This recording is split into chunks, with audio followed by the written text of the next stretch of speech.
We have a bunch of products at Digital Wealth Partners and many that we're going to bring to market here in 2026. I think people have a lot of questions around those. Can you speak to, some of the things that exist today? Sure. So from a high level, we have two fund structures. We have the income fund and growth fund. These are, again, require clients to be accredited investors. So $1 million net worth minus the value of their primary home. And there's also some income thresholds that they can get over 300,000 if they file joint tax return. So the goals of these funds are sort of as the name implies. The income fund, the goal is to provide income to clients, so cash flow to clients in their account. The goal of the growth fund is to grow the amount of digital asset they hold, in this case XRP. Now, when clients come in, one of the first questions they ask if they are accredited and interested in being in the funds is, what allocation should I have? Should I have some of both? Should I just be in one? Should I just be in the other? And again, it comes down to what are their specific needs and what are their specific goals. If they are, again, younger, they're in digital assets for the next 10 plus years, they're just looking to grow the amount they have, then the growth fund can be a good solution for them. If they are retired and a large percentage of their assets are in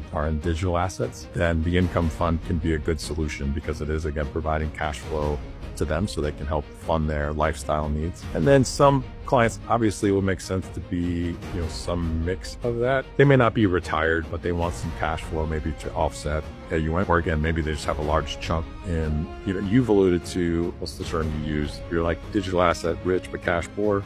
Yeah. So we do have clients like that at, again, all age spectrums. So they just may need some cash, again, to help offset AUM fees or some lifestyle things that they want to accomplish. And so we'll talk through which of those makes the most sense depending on their situation. And then, like I said, that kind of gets plugged into their plan, and we sort of look at that outcome. And again, back to the planning side, we're looking at, we're touching base with clients on a quarterly basis just to check in, and then reevaluating their plan on that annual basis. So as things change, allocations may change. We may shift from one fund to the other, or if they're in neither fund, then they may decide to get into the fund or funds.